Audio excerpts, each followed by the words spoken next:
ओम नमो भगवते वासुदेवाय। भगवान बृहस्पति देव की पूजा अर्चना के लिए बृहस्पतिवार को व्रत करके बृहस्पतिवार व्रत की कथा का श्रवण करना चाहिए।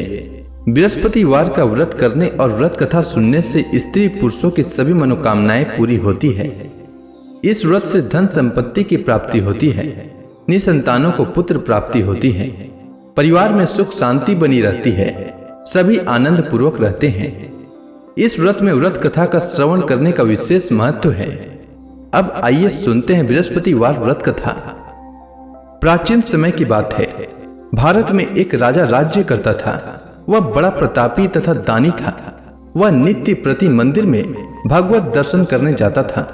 वह ब्राह्मण और गुरु की सेवा किया करता था।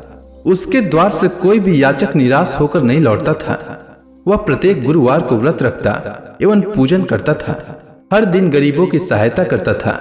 परंतु यह सब बातें उसकी रानी को अच्छी नहीं लगती थी। वह न तो व्रत करती और न किसी को एक भी पैसा दान में देती थी।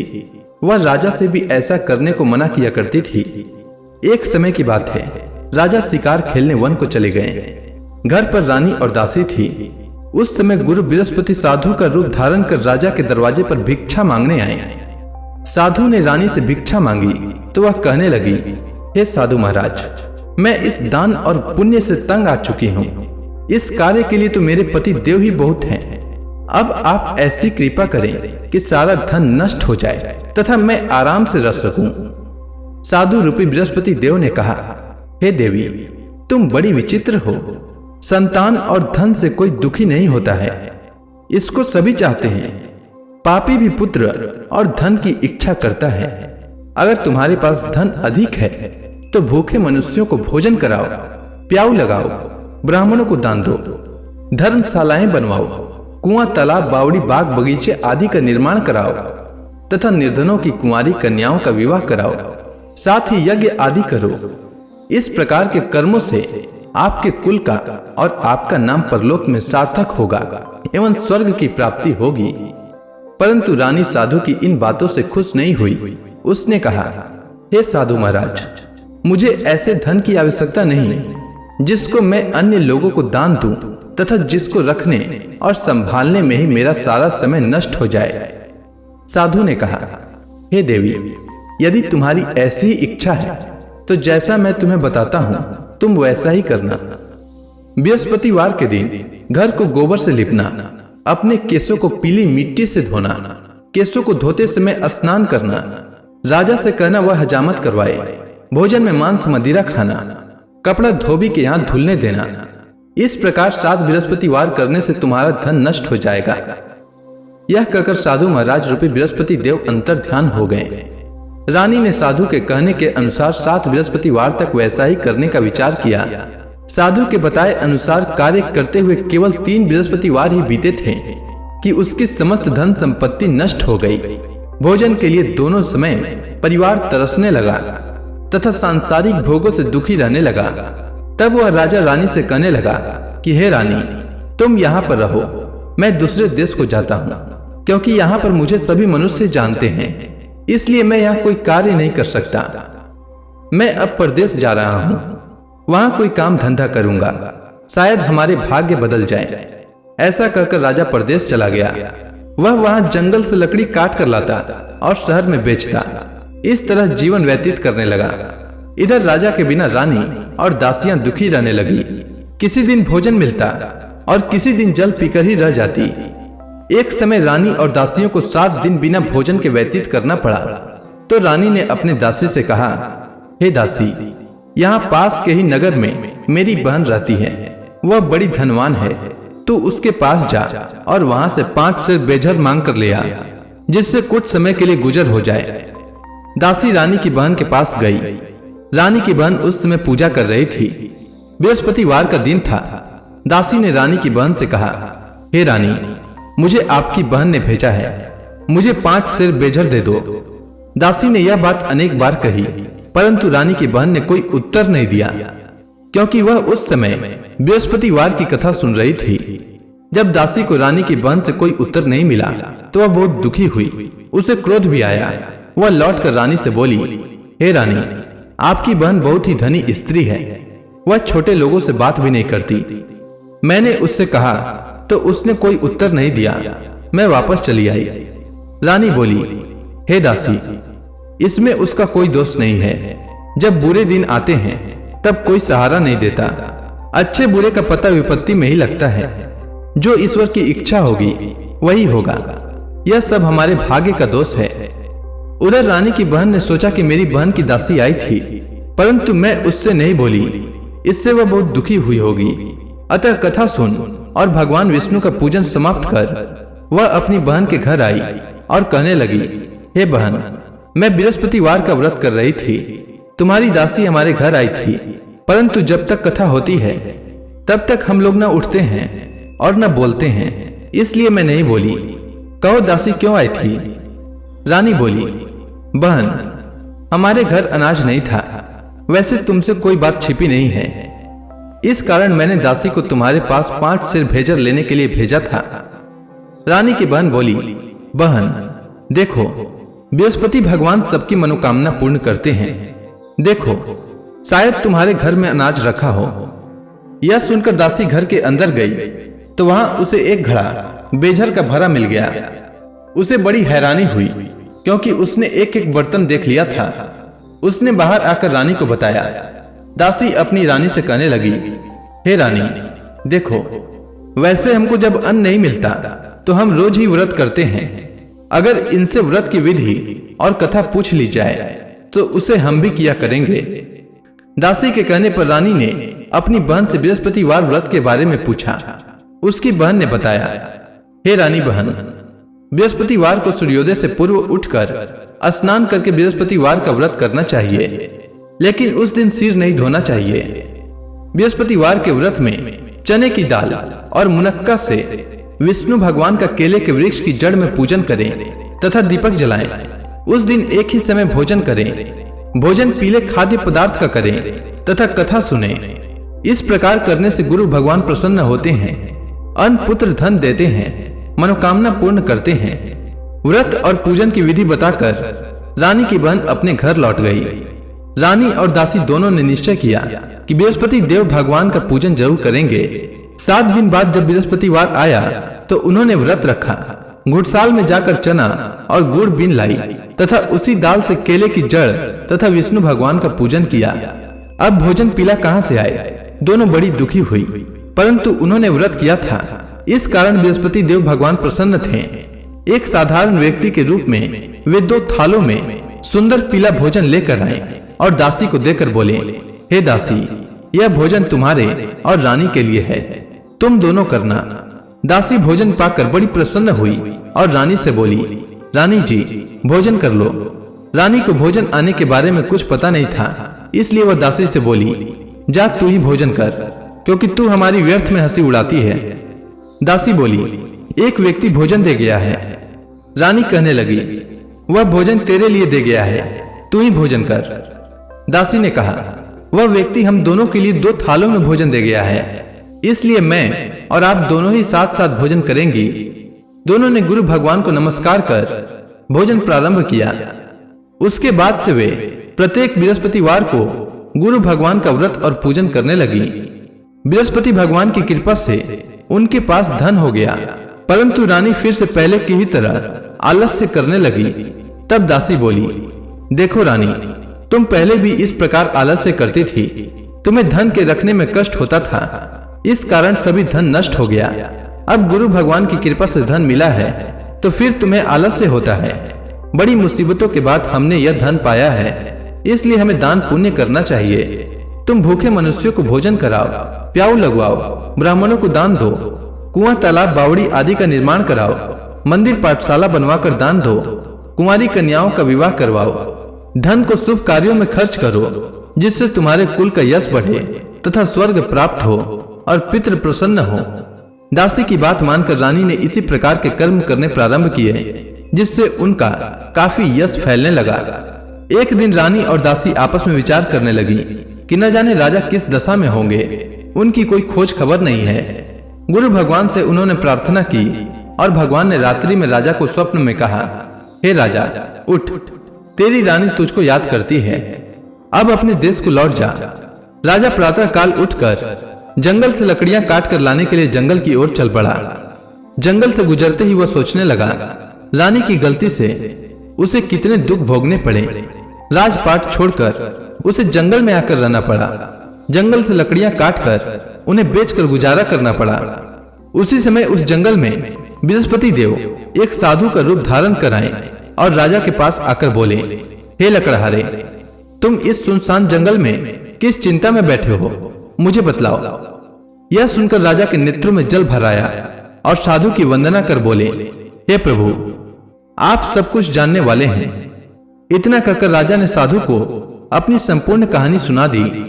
महात्मा दयालु होते हैं। वे राजा से बोले, हे राजा, तुम्हारी पत्नी ने बृहस्पति देव के प्रति अपराध किया था, जिसके कारण तुम्हारी यह दशा हुई है। अब तुम किसी प्रकार की चिंता मत करो, भगवान तुम्हें पहले से अधिक धन देंगे। देखो, तुम्हारी पत्नी ने बृहस्पतिवार का व्रत प्रारंभ कर दिया है। अब तुम भी बृहस्पतिवार का व्रत करके चने की दाल व गुड़ जल के लोटे में डालकर केले का पूजन करो, फिर कथा सुनो। भगवान तुम्हारी सब मनोकामनाओं को पूर्ण करेंगे। साधु को प्रसन्न देखकर राजा बोला, हे प्रभु, मुझे लकड़ी बेचकर इतना पैसा भी नहीं बचता जिससे भोजन करने के उपरांत कुछ बचा सकूं। मैंने रात्रि में अपनी रानी को व्याकुल देखा है। मेरे पास कोई साधन नहीं जिससे समाचार जान सकूं। फिर मैं बृहस्पति देव की क्या कहानी सुनूं? मुझको तो कुछ भी मालूम नहीं है। साधु ने कहा, हे राजा, तुम किसी बात की चिंता मत करो। बृहस्पतिवार के दिन तुम रोजाना की तरह लकड़ियां लेकर शहर में जाओ। तुम्हें रोज से दुगना धन प्राप्त होगा, जिससे तुम भली भांति भोजन कर लोगे तथा बृहस्पति देव की पूजा का सामान भी आ जाएगा। बृहस्पति देव की कथा इस प्रकार है, सुनो। प्राचीन काल में एक बहुत ही निर्धन ब्राह्मण था। उसकी कोई संतान नहीं थी। वह नित्य पूजा पाठ करता, परंतु उसकी स्त्री बहुत मलिनता के साथ रहती थी। वह स्नान न करती और न किसी देवता का पूजन करती। प्रातःकाल उठते ही सर्वप्रथम भोजन करती, बाद में कोई अन्य कार्य करती। ब्राह्मण देवता बहुत दुखी रहते थे। पत्नी को बहुत समझाते, किंतु उसका कोई परिणाम न निकलता। भगवान की कृपा से ब्राह्मण की स्त्री को कन्या उत्पन्न हुई। वह कन्या अपने पिता के घर में बड़ी होने लगी। वह बालिका प्रातः स्नान करके भगवान विष्णु का जप करती। वह बचपन से ही बृहस्पतिवार का व्रत भी करने लगी। पूजा पाठ समाप्त कर विद्यालय जाती तो अपनी मुट्ठी में जौ भर कर ले जाती और पाठशाला जाने के मार्ग में डालती जाती। वही जौ स्वर्ण के हो जाते तो लौटते समय उनको बीनकर घर ले आती। एक दिन वह बालिका सूप में उन सोने के जौ को फटक कर साफ कर रही थी। तभी उसकी मां ने देख लिया और कहा, हे बेटी, सोने के जौ को फटकने के लिए सोने का सूप होना चाहिए। दूसरे दिन गुरुवार था। इस कन्या ने व्रत रखा और बृहस्पति देव से प्रार्थना करके कहा, हे प्रभु, यदि मैंने सच्चे मन से आपकी पूजा की हो तो मुझे सोने का सूप दे दो। बृहस्पति देव ने उसकी प्रार्थना स्वीकार कर ली। रोजाना की तरह वह बालिका जौ फैलाती हुई स्कूल चली गई। स्कूल से लौटकर जब वह जौ बीन रही थी तो बृहस्पति देव की कृपा से उसे सोने का सूप मिला। उसे वह घर ले आई और उससे जौ साफ करने लगी, परंतु उसकी मां का वही ढंग रहा। एक दिन की बात है, वह कन्या सोने के सूप में जौ साफ कर रही थी। उस समय उस नगर का राजकुमार वहां से होकर निकला। इस कन्या के रूप और सोने के सूप में जौ को साफ करते देखकर वह उस कन्या पर मोहित हो गया। राजमहल आकर वह भोजन तथा जल त्याग कर उदास होकर लेट गया। राजा को जब राजकुमार द्वारा अन्न जल त्यागने का समाचार ज्ञात हुआ तो अपने मंत्रियों के साथ वह अपने पुत्र के पास गए और बोले, हे बेटा, तुम्हें किस बात का कष्ट है? किसी ने अपमान किया है अथवा कोई और कारण है? मुझे बताओ, मैं वही करूंगा जिससे तुम्हें प्रसन्नता हो। राजकुमार ने अपने पिता की बातें सुनी तो वह बोला, मुझे आपकी कृपा से किसी बात का दुख नहीं है। किसी ने मेरा अपमान नहीं किया है, परंतु मैं उस लड़की के साथ विवाह करना चाहता हूं जो सोने के सूप में जौ साफ कर रही थी। यह सुनकर राजा आश्चर्य में पड़ गया और बोला, हे बेटा, इस तरह की कन्या का पता तुम्हें लगाओ। मैं उसके साथ तुम्हारा विवाह अवश्य ही करवा दूंगा। राजकुमार ने राजा को उस लड़की के घर का पता बतलाया। मंत्री उस लड़की के घर गया और राजा का आदेश ब्राह्मण को सुनाया। कुछ ही दिन बाद ब्राह्मण की कन्या का विवाह राजकुमार के साथ संपन्न हो गया। कन्या के घर से जाते ही उस ब्राह्मण देवता के घर में पहले की भांति गरीबी का निवास हो गया। अब भोजन के लिए भी अन्न बड़ी मुश्किल से मिलता था। एक दिन दुखी होकर ब्राह्मण अपनी पुत्री से मिलने गया। बेटी ने पिता की दुख की अवस्था को देखा और अपनी मां का समाचार पूछा। ब्राह्मण ने सभी हाल कहा। कन्या ने बहुत सा धन देकर अपने पिता को विदा कर दिया। इस तरह ब्राह्मण का कुछ समय सुखपूर्वक व्यतीत हुआ, लेकिन कुछ दिन बाद फिर वही हाल हो गया।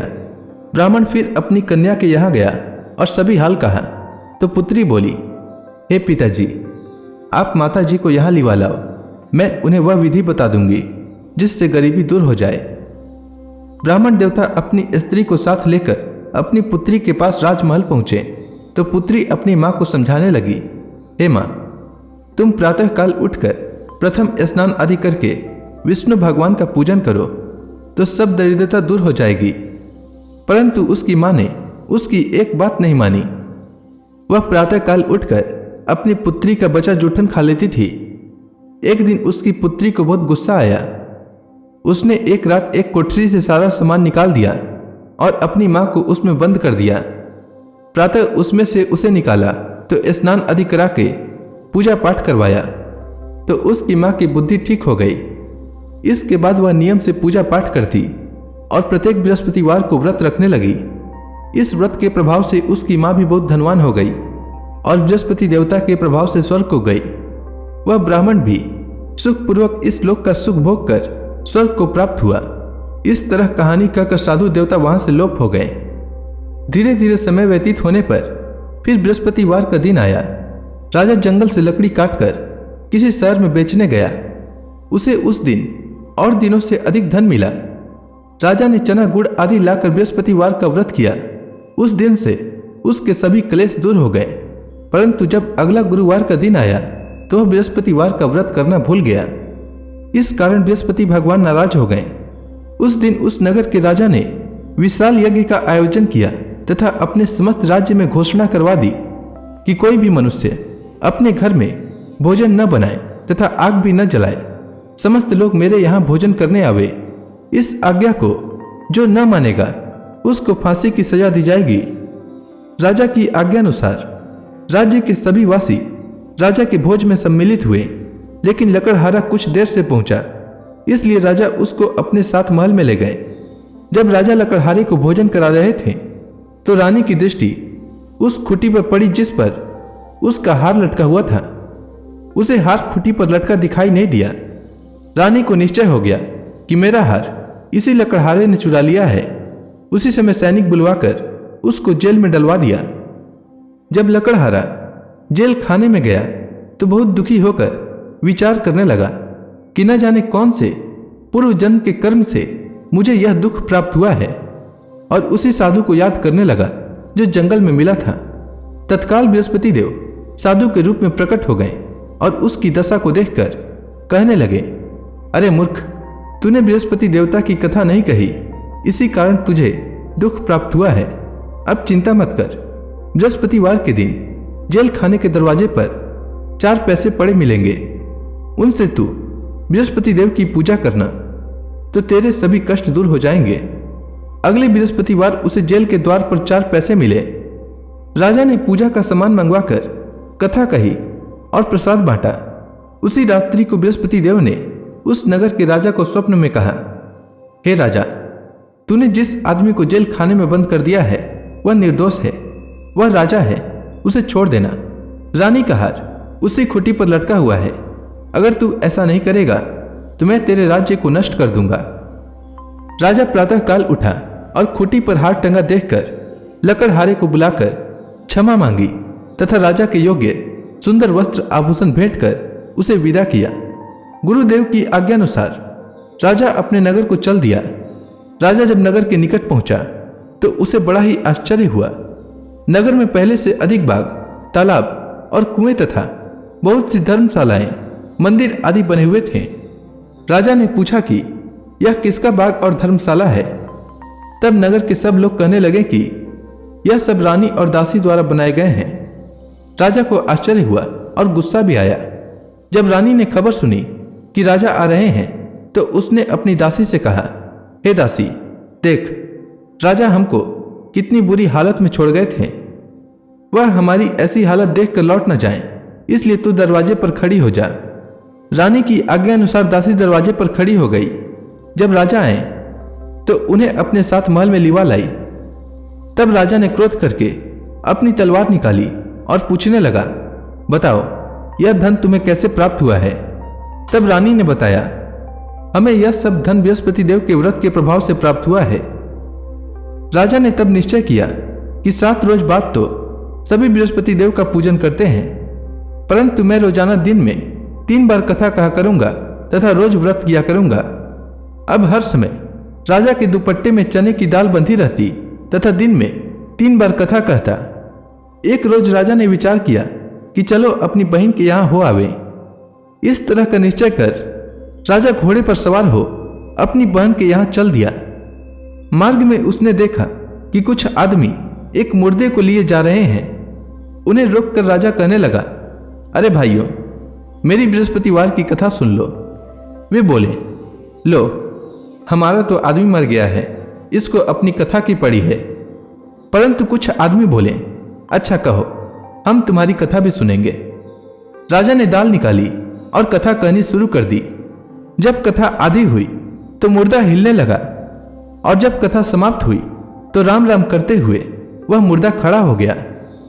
राजा आगे बढ़ा। उसे चलते चलते शाम हो गई। आगे मार्ग में उसे एक किसान खेत में हल चलाता मिला। राजा उससे बोला, अरे भैया, तुम मेरी बृहस्पतिवार की कथा सुन लो।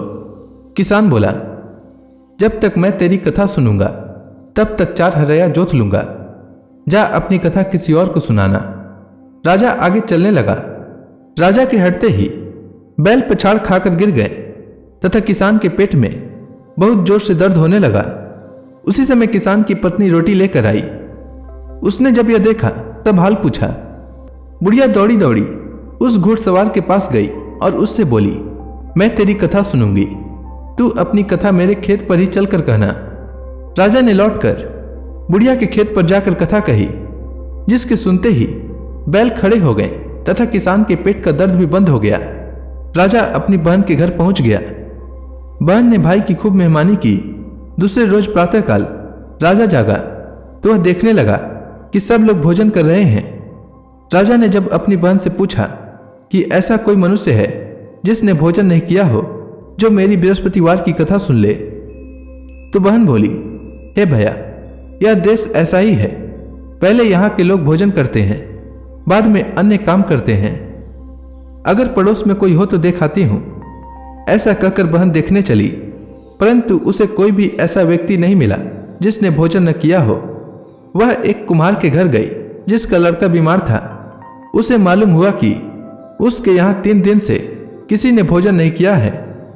रानी ने अपनी भाई की कथा सुनने के लिए कुम्हार से कहा। वह तैयार हो गया। राजा ने जाकर बृहस्पतिवार की कथा कही, जिसको सुनकर उसका लड़का ठीक हो गया।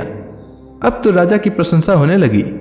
एक दिन राजा ने अपनी बहन से कहा, हे बहन, मैं अपने घर जाऊंगा, तुम भी तैयार हो जाओ। राजा की बहन ने अपनी सास से अपने भाई के साथ जाने की आज्ञा मांगी। सास बोली, चली जा, परंतु अपने लड़कों को मत ले जाना, क्योंकि तेरे भाई को कोई संतान नहीं होती है। बहन ने अपने भाई से कहा, हे भैया, मैं तो चलूंगी, परंतु कोई बालक नहीं जाएगा। राजा ने कहा, जब कोई बालक नहीं चलेगा तब तुम जाकर ही क्या करोगी? दुखी मन से राजा अपने नगर को लौट आया। राजा ने अपनी रानी से कहा, हम निसंतान हैं, इसलिए कोई हमारे घर आना पसंद नहीं करता। इतना कह वह बिना भोजन आदि किए शैया पर लेट गया। रानी बोली, हे प्रभु, बृहस्पति देव ने हमें सब कुछ दिया है, वे हमें संतान भी अवश्य देंगे। उसी रात बृहस्पति देव ने राजा को स्वप्न में कहा, हे राजा, उठ, सभी सोच त्याग दे, तेरी रानी गर्भवती है। राजा को यह जानकर बड़ी खुशी हुई। 9वें महीने रानी के गर्भ से एक सुंदर पुत्र पैदा हुआ। जब राजा की बहन ने यह शुभ समाचार सुना तो वह बहुत खुश हुई तथा बधाई लेकर अपने भाई के यहाँ आई। तभी रानी ने कहा, घोड़ा चढ़कर नहीं आई, गधा चढ़ी आई। रानी की बहन बोली, भाई मैं इस प्रकार न कहती तो तुम्हें औलाद कैसे मिलती। बृहस्पति देव ऐसे ही हैं, जिसके मन में जो कामनाएं रहती है सभी को पूर्ण करते हैं। जो सद्भावना पूर्वक बृहस्पतिवार का व्रत करता है एवं यह कथा पढ़ता है अथवा सुनता है और दूसरों को सुनाता है, बृहस्पति देव उसकी सभी मनोकामना पूर्ण करते हैं। बृहस्पति देव उनकी सदैव रक्षा करते हैं। जो संसार में सद्भावना व सच्चे हृदय से बृहस्पति देव का पूजन करते हैं, उनकी सभी मनोकामनाएं उसी प्रकार पूर्ण होती है जैसे रानी और राजा ने बृहस्पति देव की कथा का गुणगान किया। उनकी सभी इच्छाएं बृहस्पति देव ने पूर्ण की। मनुष्य को हृदय से उनका मनन करते हुए जयकारा करना चाहिए। तो प्रेम से बोलिए, बृहस्पति देव की जय, विष्णु भगवान की जय, समस्त देवी देवताओं की जय।